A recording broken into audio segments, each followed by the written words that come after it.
Hello and welcome to the Wildcard Rewind podcast. Week 9 is in the books, and what a week it was. Josh Dobbs went to work, no Kirk went berserk, CJ Stroud was in a bind, played out of his mind. Let's rewind. I just wanna rewind to when we were young and hard. Back to all those good times.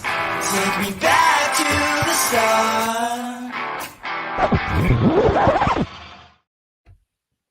Thoughts? What do you think? What? What just happened? you just dropped out like a rap. What? Like. Welcome in to the Wildcard Rewind podcast with me, your host Lewis Wood. I just have Paul with me today. We are unsupervised by Hannah, which means we can throw in new things like rhyming intros. Paul, how are you doing?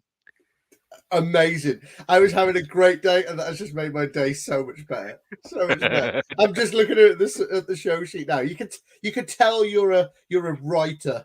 You know what I mean? You could definitely tell you're a writer to come up with that. Don't spoil the illusion that I did write that in advance. But to be fair, you were having some tech issues, and I had a free 10 minutes, so I thought I'd do something fun. Don't blame me, because I'll have a tech issue every week now, just so you can write something up, like, you know. The fans are going to want this. They're going to want this every week. We'll see. It's only when, Berserk and Kirk work quite well. Stroud, I could figure something out. This week, we obviously had a really exciting week 9. I felt like it was a really good slate yesterday. And there's some news to talk about. But before we get onto it, the buys this week are pretty big ones for week 10. The Chiefs, the Rams, the Dolphins, and the Eagles. So that is 3 of the best offenses in football, and also the Rams. So you might have a lot to make up for this week. There's a lot of huge players, some of the most exciting players in football, missing out for week 10. And also the Rams are missing out for week 10. What a week. We absolutely let it rip, and it was one of the worst games I've ever seen. Yeah, and then go watch the highlights of the Cardinals game, and then you will see the worst game you've ever seen. You know what I mean? Yeah, Clayton Tune, I don't think he's it, Paul. I don't think he's the QB of the future. Do you know what? So I know we're going a bit off topic straight away, but it really annoyed me because, and I think Josh Dobbs is sitting there holding a middle finger up to a picture of Gallon going, yeah, that's what you had. Because he came out last week after the games and went, I've reviewed the film. Dobbs is not our guy. I'm either rolling with Tune or Kyler Murray in week 9. He's nothing to us now. Then we trade him away. Great trade by the Vikings, to be fair, because they actually really needed him, and he showed up. And Clayton Tune, you were just like, oh my God, this poor kid. Don't get me wrong, it was against the Browns defense, which is one of the best in football at the moment. But it was just like, he didn't look good. I don't know why you benched Dobbs for Tune. Like, don't get me wrong, I know Kyler Murray is coming back, and Kyler Murray over both of them, but it just felt to me like, what has Dobbs done wrong to get that bench in, like, you know? I genuinely do wonder if the Cardinals, and fair play, you've only won one game and it was against the Cowboys, which is a mad sentence to say, but I do wonder if the Cardinals thought they were coming too close to winning a game and thought, actually, we would rather just keep the draft pick nice and sweet. We'll see what happens when Kyler comes back, if Kyler comes back at all healthy, and if he's even going to be back in the next few weeks. But Dobbs is actually getting us too close to something. And at the same time, let's see if we have anything with Clayton Tune. Like, let's see if he can be the career backup or something. Like, let's just give him a start. And felt like they couldn't really do that with Dobbs on the roster. So felt a need to go out and say, do you know what? We're not rolling with Dobbs. We don't think he's it. We're going to give it a go. We're going to trade him away. But also, didn't you traded like a 4th for Josh Dobbs and then traded him away for... okay, you traded a 5th for him and then you trade him away for that classic, the 6 and the player for the 6 for the 7 and the player. So it's not really a great workaround for the last few weeks. No, I was surprised we got anything for him. The fact that we came out and said, yeah, he's nothing to us now, and then managed to get something. And I reckon we had to throw that 7 on top to get a 6 and stuff, you know. Yeah. So we got something for him. Maybe, I do think that we did have to play Clayton Tune at some point to see what we've got with him, what, what the future needs. Do we need to get another QB? I know we're obviously looking like we're going to be at the one. Do we go for Caleb Williams? Do we, what do we do? But he had to see what he had in tune at some point. He had to see if it was the right tune. Sorry, that just felt too easy. It just felt too easy. But and now he's going to change his tune. Oh, it's too easy. You're coming across a bit out of tune here, Paul. Are you picking? You're picking first, aren't you?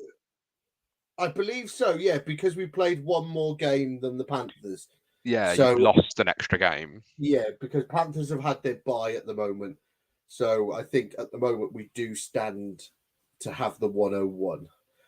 Okay. And we were going to get another early pick, but CJ Stroud was in a bind, playing out of his mind, and all that.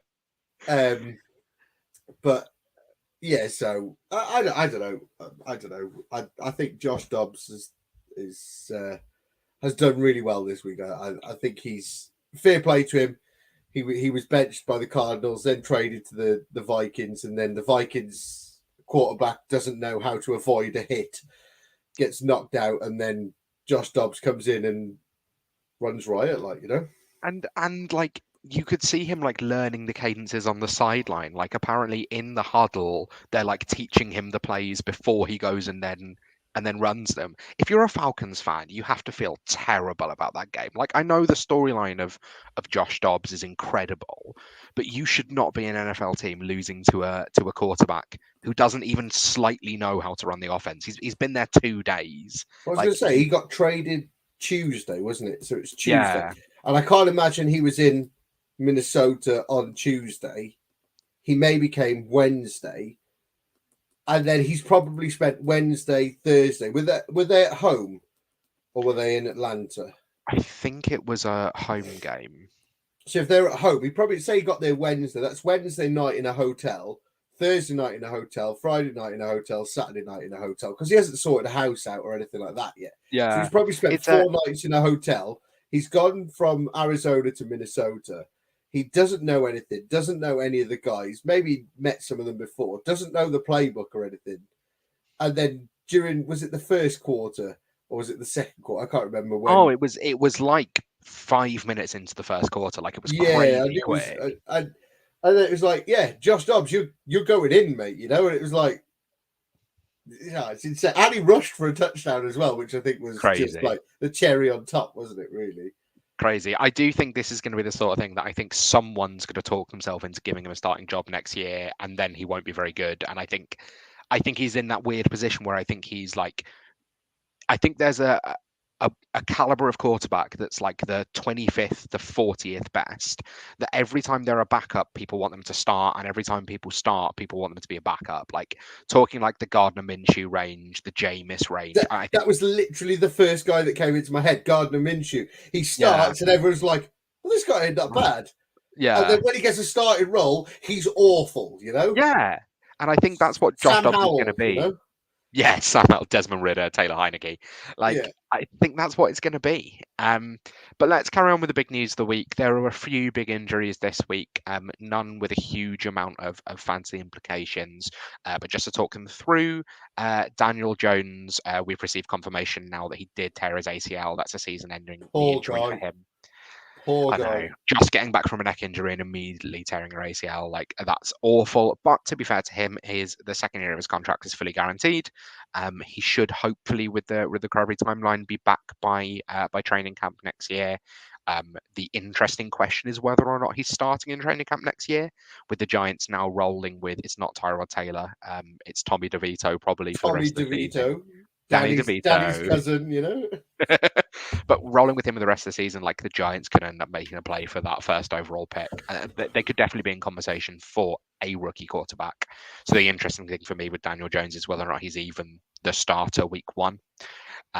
Then the other big injuries, Cam Akers, I just felt awful for, tore his Achilles again. To be honest, that's his career. Like that's it done. And it's such a shame for him because he was playing his way, or into maybe a role.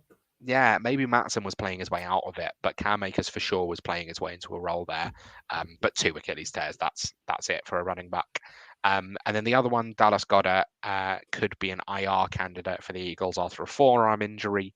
He's fractured it, isn't he? Yeah, He has and fractured it. when I was thinking about this, I was, are we interested in? I think it's Stoll, the backup tight end there, and I was like, we're too smart to handcuff tight ends. We're not doing that. Let's, Calcaterra, maybe the other guy. Like, if someone plays himself into contention, then fine. But the biggest piece of news that I wanted to discuss, and we kind of touched upon this already, or I did in my rhyme, CJ Stroud broke the rookie passing record for a single game, threw for a crazy amount of yards. I don't have it in front of me, but it was 470. over 470, and won absolutely everyone any matchup that they played, which was insane. Also threw for 5 touchdowns, ran in a 2-point conversion when they had no kicker. First of all, Dario Gabuale, what a kick. That was amazing. Making the extra point was incredible. Huge fan of 100%. weird things happening. Yeah. But CJ Stroud, like, he's been really the revelation of the season. He was kind of consensus the QB3 in fantasy coming in, or the rookie QB3 coming in. But now has absolutely, he's the rookie QB1 for sure. And the question I wanted to ask you, I think the dynasty quarterback landscape is quite strange at the minute, that you've got kind of this elite tier that I'm gonna put 5 quarterbacks in, and I'm calling that Josh Allen, Jalen Hurts, Patrick Mahomes, and then I'm putting Lamar and Burrow in there as well, because I think they're probably a consensus, a slight tier down from those top 3. But I think that's kind of a line there. But then in recent, in the offseason in Superflex startups, the next quarterbacks that were going, Justin Herbert, Justin Fields, Trevor Lawrence, Anthony Richardson was being taken quite a lot as the rookie QB 101. Normally taken behind Bijan, obviously, but like the first rookie quarterback. I wanted to ask, in Dynasty, would you take CJ Stroud over any of those quarterbacks? That's Richardson, Herbert, Fields, and Lawrence. So 1 definitely, 2 maybe, and 2 definitely not. You wouldn't. So there's okay. There's 2 that there's 1 that I definitely would take him in front of. There's 1 that I'd have a conversation with, and there's 2 that I wouldn't take him before them. Can I guess? Yeah, of course you can. I think Fields is the definite. Yeah, definitely wouldn't take him over CJ Stroud, because I think Fields is in an awkward position for Dynasty now, because I genuinely feel like he hasn't got a job at the Bears next year. Yeah, they go rookie quarterback, and it's a bit of a question mark above his head. Yeah, and I keep seeing things about Fields to the Falcons, which I think could be interesting. Why not? Why not? His fantasy value is dropping. You may as well go put him in the team that has no care for fantasy or fantasy values or anything like that. Like, I can just see it, but like I can see him getting traded either way. I think Anthony Richardson is the question mark. Yep, 100%. And that's just because I need the guy to learn how to avoid hits. Otherwise, we're just going to constantly see this, and he's going to constantly get injured and stuff like that. If he can learn to avoid I know he's a frequent listener to the Rewind. Anthony Richardson, as you're listening to this, mate, go and study Lamar Jackson tapes and watch how he avoids the contact when it comes to a hit. He doesn't drop his head and go, I'm going to get an extra yard. He avoids it. And that's how he stays injury-free more. I wouldn't say completely, but he does it more. I just need him to think in that moment. Like, I want time to pause for him, and him to just weigh up what's more important, this 1 yard or me playing for the next few games.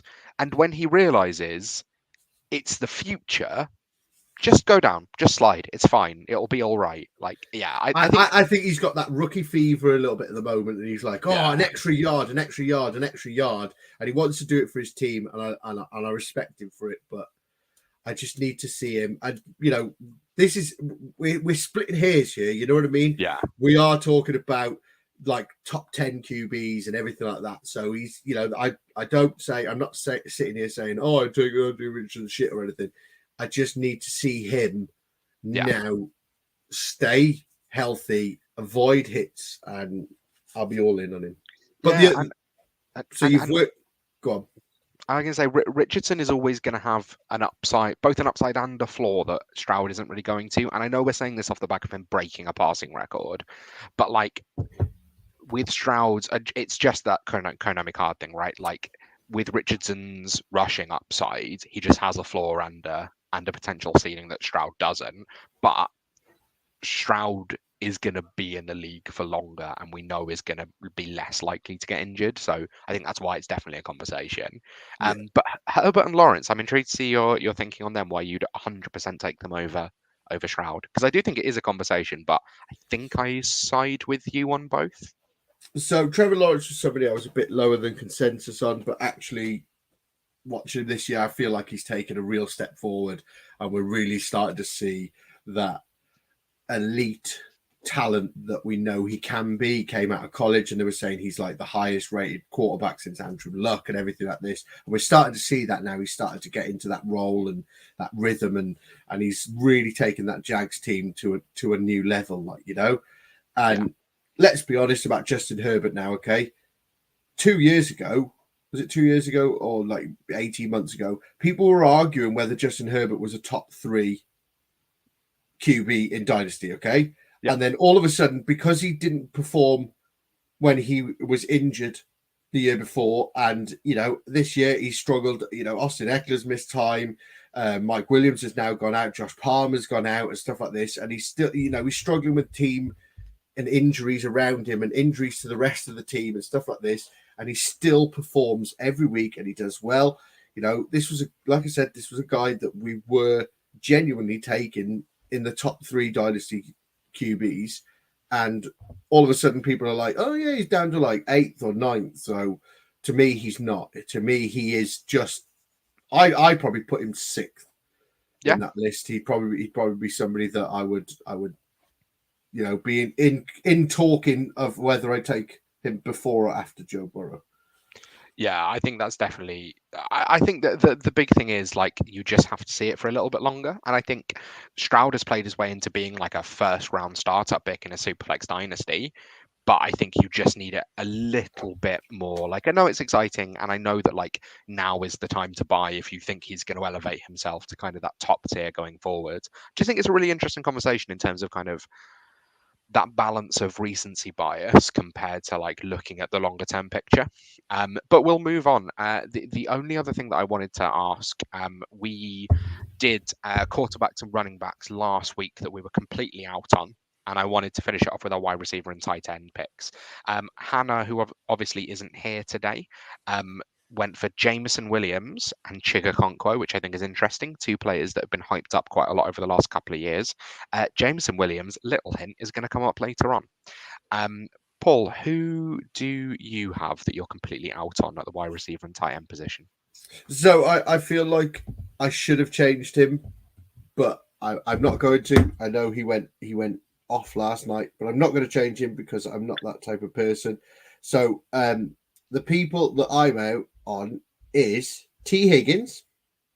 Interesting. Okay. I know we went over 100 yards yesterday, but actually over the season he missed game 1.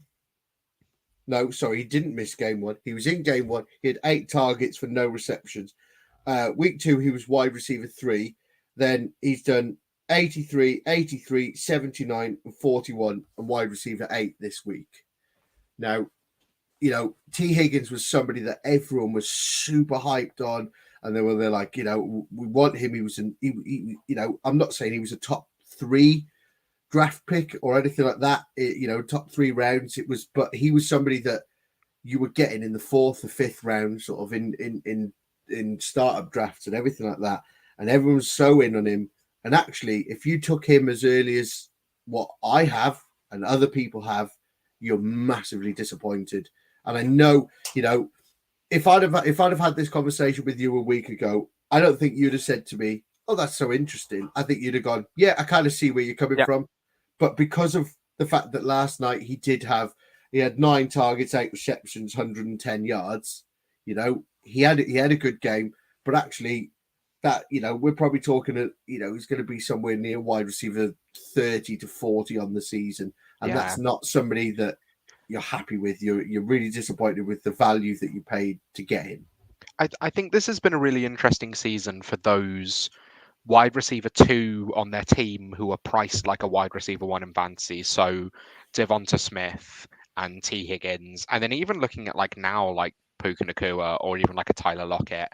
And I think Devonta and T. Higgins especially like had good games this week, but like really have been letting your team down. And I think the worry is we just know that they're not going to consistently get 8 to 12 targets, like the level that those really elite wide receivers get, because they're not even the favorite target on their team. And yeah, like they can consistently sustain you at a wide receiver 2 pace, and they're going to have these occasional games. But I think this is definitely a case, like it's not saying you're completely out on T. Higgins, the talent. It's saying that the situation and the cost to draft T. Higgins means that it's just not going to be worth it. So I think it's a really interesting conversation. Yeah, definitely. And my tight end is somebody that I was bigging up so much at the start of the season. And I was telling people to get him everywhere. And that's Gerald Everett. He's very, very touchdown dependent. If he gets a touchdown, he has a good week. If he doesn't get a touchdown, he's a really crap week. And he's just got to the point now where I can't trust him in a tight end spot or anything like that. And he's somebody that I won't be starting unless I see a little bit more efficiency from him. He's somebody that I'm completely out on, and I won't be starting. Yeah, I think that's completely fair. Like, I think he's just so touchdown dependent. And the argument was always like, I just want a piece of this offense. And now I want Keenan Allen and Austin Eckler, and that's it, really, aside from obviously Herbert. Mine, and this kind of pains me because this is a guy I was super in on when he came into the league. Elijah Moore. Before he was drafted, he was my absolute guy, and then he went to the Jets, and I was really into it. And then I spent last off season as well being quite into it, and then he got traded to the Browns.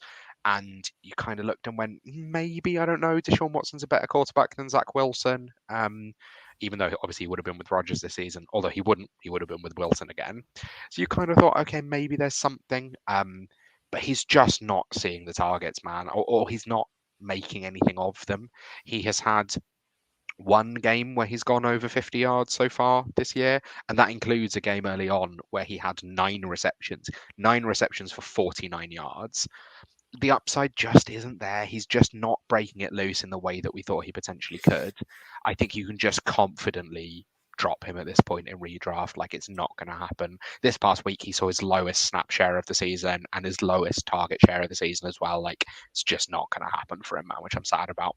The other one, which again, like, was really affected by last night, Dallas Goedert, and this is kind of a summary to me, more so than it's Dallas Goedert in particular. It's basically the mid-range tight end generally, and we say this quite a lot, but like when you look at the tight ends that you can get between like the 4th and 8th round-ish, they just always disappoint you. There's just no consistency at all. And that even includes, someone like George Kittle, who we know is absolutely elite if they want to feed him the ball. He's a tight end 6 on the season, but he's had 4 games with 3 or fewer receptions. Like, we just know he can disappear. And like Dallas Goedert is the same. You just know that you're going to get these games where he has absolutely nothing. Like the first game of the season, he had 1 target. Later on, we had a game with 2 receptions. Last night, we had a game with 3 receptions. Like, unless you're paying up for one of the elite tight ends, I just don't think it's going to happen. So it's more of like a strategy for me. So I'm just curious now. So what sort of area do you call a mid-range tight end? I think anything after, I'm going to say maybe the 5th round, somewhere around there.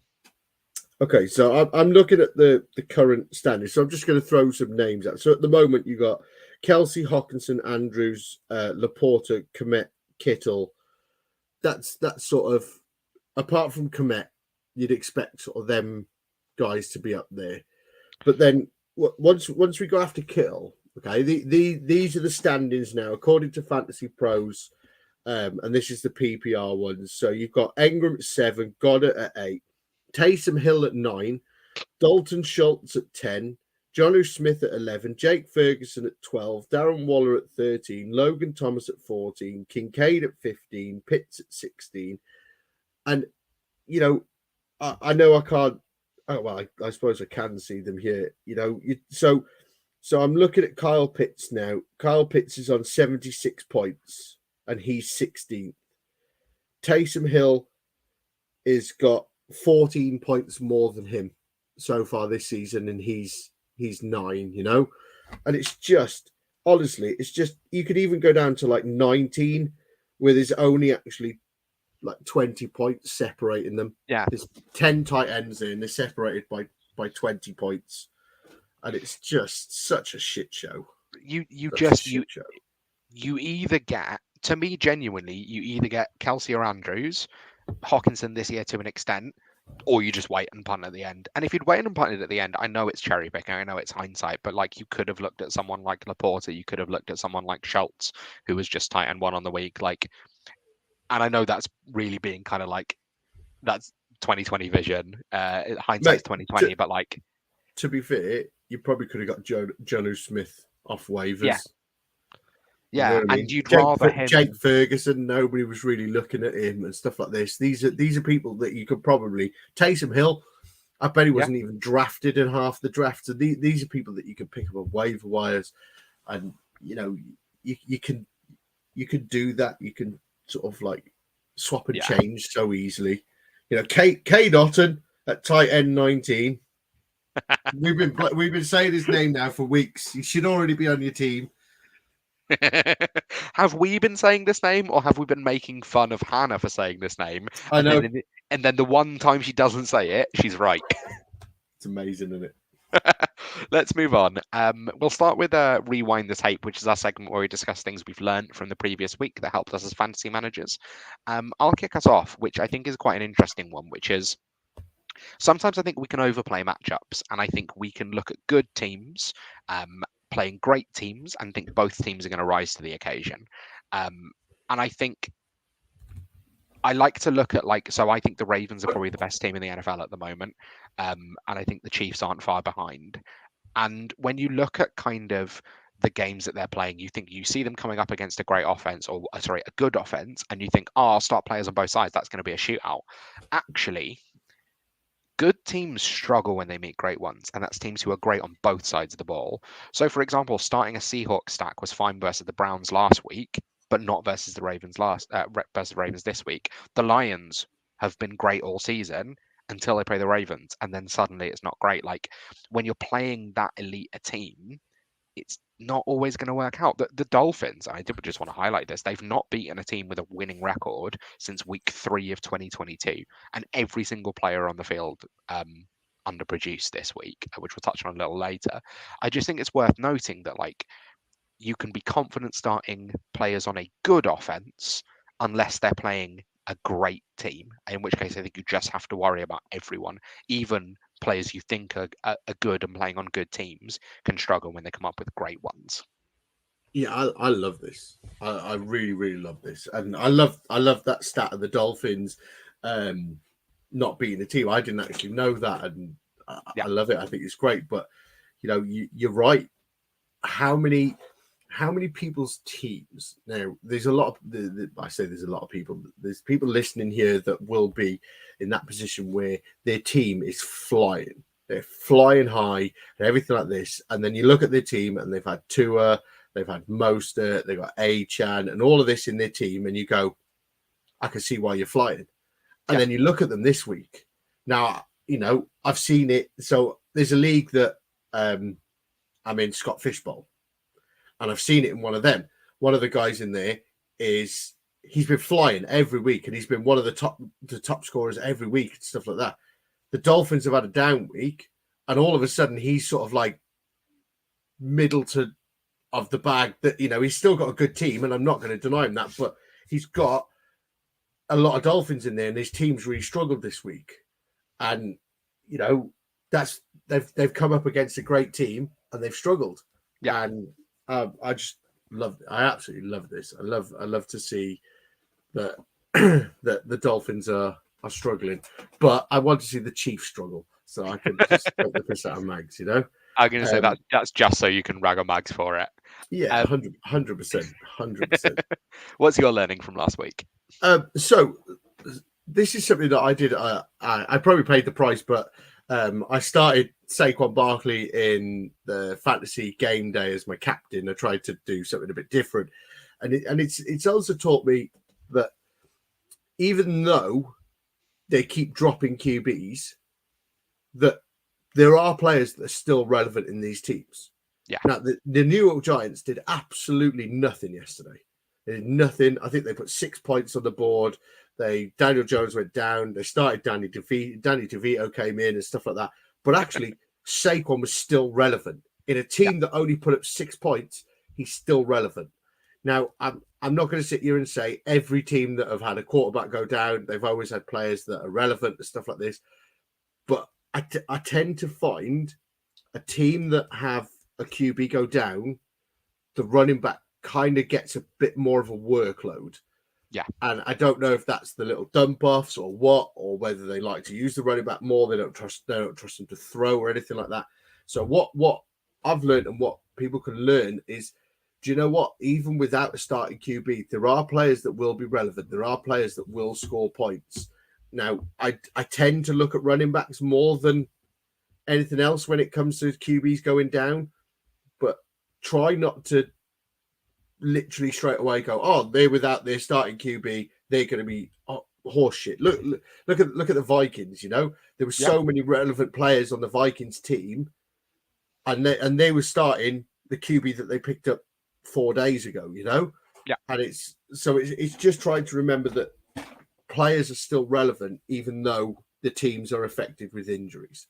Yeah, and I think Josh Jacobs is another one to look at for this. He was the RB3 on the week, and they were playing with Aiden O'Connell. Like, I know the Raiders came out and said Aiden O'Connell's our best quarterback, and maybe he is because Jimmy G is bad. But like, just because when you are playing a rookie quarterback, especially when you're playing someone that's a backup, you are often going to lean on the run a lot more, just because all the quarterback then needs to do is hand the ball off, and then the rest of the play works the same. So I really like this actually. Like, to not just shy away from everyone the moment the quarterback goes down, but think about it a little bit more, and think about what you can do. Something that we didn't think about very well, looking back at our fantasy studs of the week for last week. So in this I don't segment, know about you, I nailed this. You sure? Yeah. You sure you did? Yeah. This was sponsor of the show. Remember that? So he gets an extra 100% on his yards. So, you know, I mean, if it's an extra, if it's double his yards, it's still not a huge amount. it's something. This is our fantasy stud of the week. So this week we look at an under the radar player who we think could overperform and exceed expectations. We like to reflect on how we did the previous week, which for Paul and I was badly. I went for Brandon Cooks, thinking he could have an interesting day up against the Eagles defense. He didn't. He had 1 reception for 7 yards. Paul did way better than I did, but still very badly. You had sponsor of the show, Rashid Shaheed. He had 3 receptions for 22 yards. So even if you're doubling the yardage, 44, it's still pretty bad. No. Hannah had, that was such a resigned noise.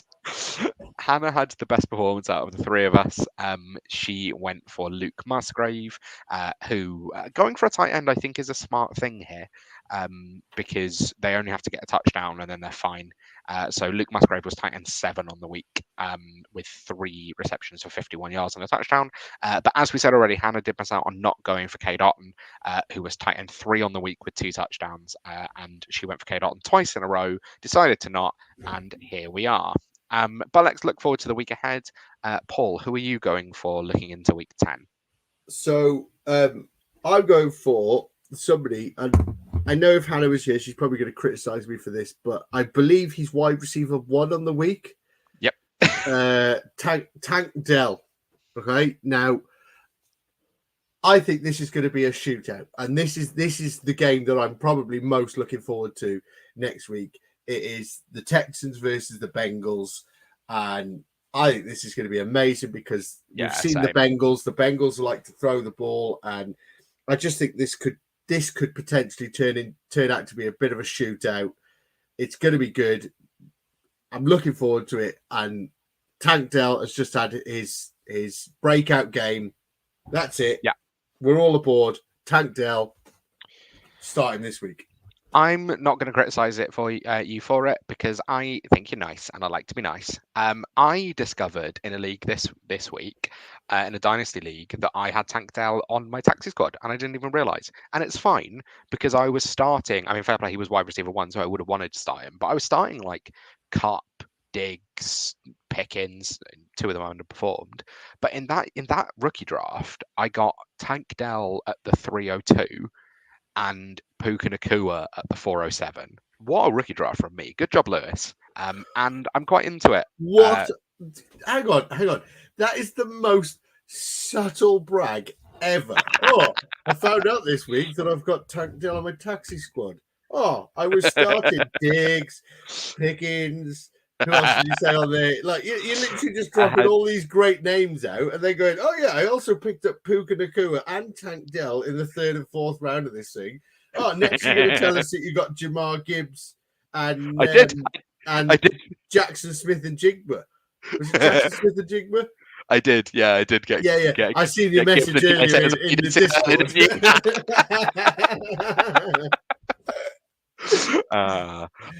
My pick for next week. I don't feel good about this one, Paul, but I thought it could be interesting.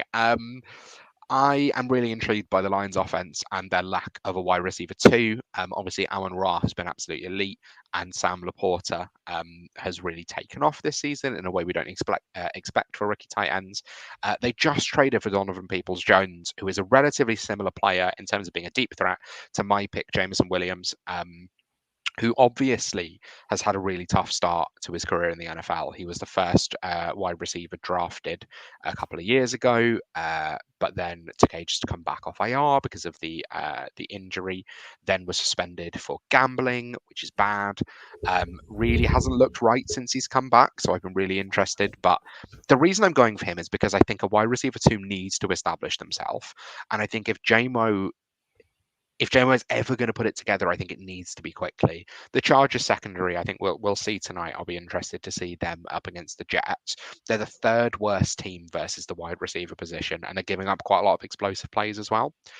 JMO needs to establish himself, so I'm really hoping for his future in the NFL. It's not a player I actually have invested in quite a lot, but I'm hoping for his future that the trade for Donovan Peoples-Jones has made him go, okay, I need to pull my finger out. Like, I need to make this work.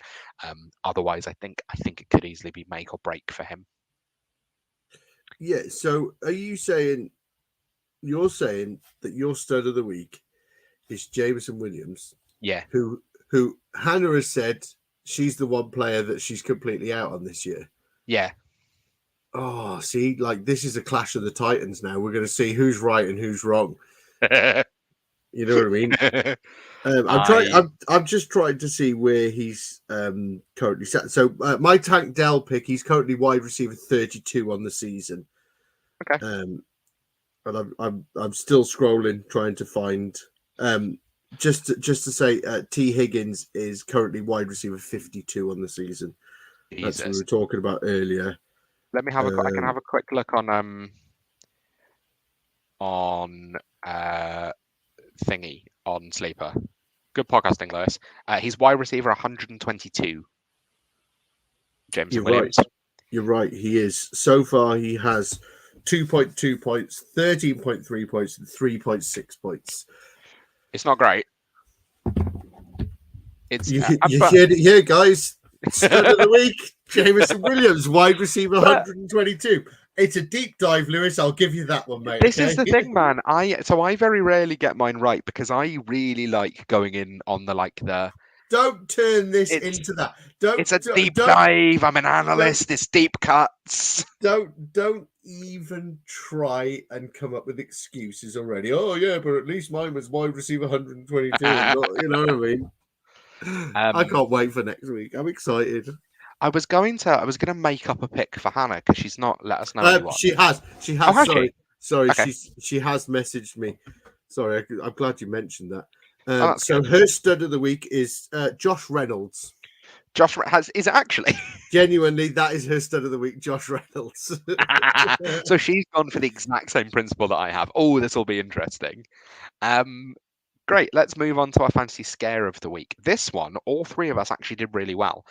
So this is looking at a hyped up player who could underperform and upset us going into the next week. We all three actually went for players who are good. And all three of them underperformed. So you went for Tony Pollard, who finished at RB 26 with only 8 PPR points. Really good pick. I went for DK Metcalf, which was pretty spot on. He only had 1 reception. Unfortunately, it was for 50 yards, but still 6 PPR points is pretty good. And Hannah went for Tua Tagovailoa, who finished under 200 passing yards for the first time this season and finished as a QB 15. So generally, a really good week all round for all three of us, which I'm very proud of. Can I just ask you a quick question? Of course How do you feel about Tony Pollard? I'm worried about him. Like, they're playing the Giants next week, and I think, to me, if he can't produce against the Giants, like, I think you need to be out. And I think the worry to me is he absolutely flashed last season, and you had a few arguments which I always disagreed with, which were saying, you know, he's only good in the 1B role. He's only good when someone else gets the majority of the workload and just comes in and flashes. But I wonder how true that is. And I wonder if they brought in a sort of bruiser, whether he'd start to look slightly better. I don't know if he's carrying an injury or something, but like, he has been one of the biggest busts of the fantasy season. He was going, I think, at the RB6, and he's the RB17, which feels way too high. But that's only because he normally has a decently solid floor. With receptions, but that started to go in the last few weeks. But really worried about Tony Pollard, man. Yeah, I'm genuinely getting sort of them vibes similar to Alexander Mattison, where we've spent so long going, he's so good, he needs that starter role, he needs to be the one there and everything like this. And now that he's got it, he's doing a better job than Alexander Mattison, but you get the concept of what I'm trying to say in a sense. Yeah, for sure. Alexander Mattison is not doing well as the only guy in that running back room, and I'm just sort of starting to get that feeling with Tony Pollard, like, you know, and I don't know, I'm starting to lose a bit of faith in him. Yeah, and I think he was a player that I was super keen on coming into the year, which I think worries me that he's not performing in the way that I want to. But let's have a look at our scares of the week for this week. I am really intrigued by yours because I know this is a player you love. I'll let you go first. I don't want to say it. I don't want to say it because he's always been my stud of the week, and I love Jordan Addison. But I'm genuinely worried for him. I'm genuinely worried for him because they're coming up against that Saints team. That Saints team is a vicious team, and they're really, really good. And with Josh Dobbs leading the way, I've seen Josh Dobbs. He has his moments where he's good. He has his moments where he's really bad. And I'm just a little bit worried for that Vikings team next week. And I think maybe we're going to start to see the true colors. I think maybe this week was a bit of a, what's the word? It's like sort of Christmas Eve to them, you know? And I think next week's feeding off the hype a little bit, like everything's kind of coming together. Yeah, it was very much a bit of Christmas Eve and Christmas Day feeling, and now, you know, next week's going to be the 28th when it's all over. You're putting it all away, and the reality hits that you're going back to work and all that, you know. Yeah, I wouldn't really be surprised. Like, I really worry about him, and also like with Justin Jefferson potentially coming back, it just means that target share is going to come down. Like. Is he back next week? Potentially. So he was eligible to come off IR this week, but I wonder if they're potentially looking at sitting him for a little longer, given that the season. Well, I was going to say the season's over. They're in playoffs at the minute, which is mad. Probably not good for them for the long-term future of the franchise because they could do with a quarterback, but maybe they're the Justin Fields destination for next year. But if Justin Jefferson does come back, that obviously impacts Addison. So I agree. Like, I think people are going to be slightly too in on the Vikings. Is it KJ Osborne went down as well? That was scary. Yeah, that was scary. So you know what I mean. And at the moment, if Justin Jefferson's not back, they haven't got their wide receiver 1. They haven't got their wide receiver 3. They've got Jordan Addison, rookie wide receiver, and then potentially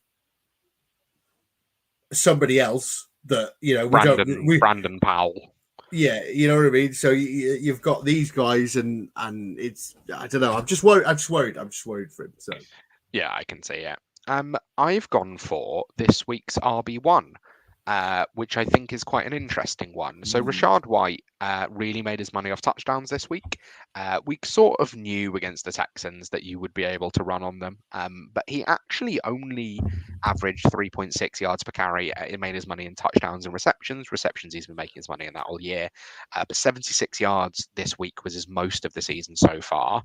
The Titans' D line is really good. They're the 14th best against fancy running backs, but we know that the Titans' D line is playing really well. I'm not quite sure what Will Levis is yet, but obviously it could be an interesting game against them.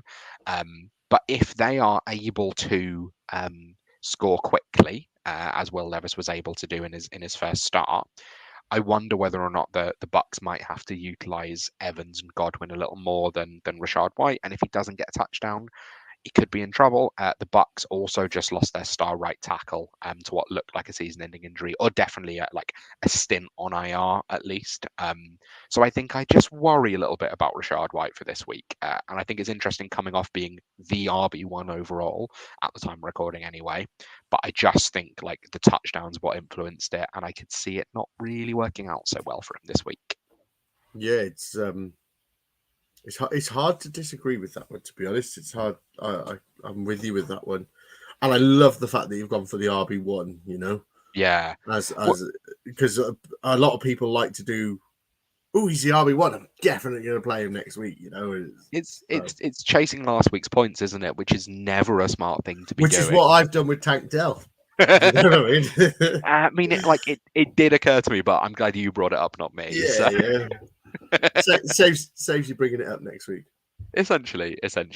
Let's move on to our final. Hang on. We've got Hannah's. Sorry, we missed Hannah's. We missed Hannah's. We got Hannah's. Who's Hannah gone for?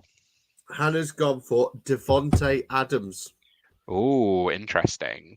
Now, I'm just gonna sort of talk a little bit about Devontae Adams because I know Hannah would be so. She'd have such a good speech. So what I'm going to do is I'm going to ask you a question. How many times this season has Devontae Adams finished as a wide receiver 1? I'm going to guess it's none. No, he's done it once. He did it in week 3 against the Pittsburgh Steelers, where he had 20 targets, 13 receptions, 172 yards, and 2 touchdowns. Okay, that's absolutely insane. So since then, since week 3, he's finished as wide receiver 23, 49, 67, 31, 146. Well, he's absolutely killing me. I've got him in a few places because I just thought I actually bought him quite a lot of top season because you get him on a discount. And I thought Jimmy Garoppolo is going to pepper him with targets. I'm not too keen on Jacoby Myers. Myers is absolutely outperforming him. And the worry for me is that Aiden O'Connell sending more Jacoby Myers' way in the first week in the offense. I worry that could be the trend point here on in. So I do quite like it, even though, it's someone that has been underperforming a little bit recently, but we know how good he is. I worry about him going forwards. So since week 3, these are Jacoby Myers' wide receiver finishes. Okay. 68, 10, 12, 15, 92, and 13. So is the answer neither of them then? But it's just like Jacoby Myers is full on, completely outperforming him every week. Yeah. And you've even got Devontae Adams saying, pass me the ball. Yeah. Okay. Now, the only way Devontae Adams can get worse is if he gets a trade to the Falcons. That is the only way he can get any worse. Apart from that, he can't do it. The Falcons, man, let's just take a second to talk about them. They are so uninterested in featuring any of their good players, any of their highly drafted players. You watch Algier walk them down the field, then Matt Collins gets a target. Jonnu Smith, fair play, absolutely runs away with it. But you just think that could be Cole Pitts, that could be Drake London, that could be Bijan Robinson.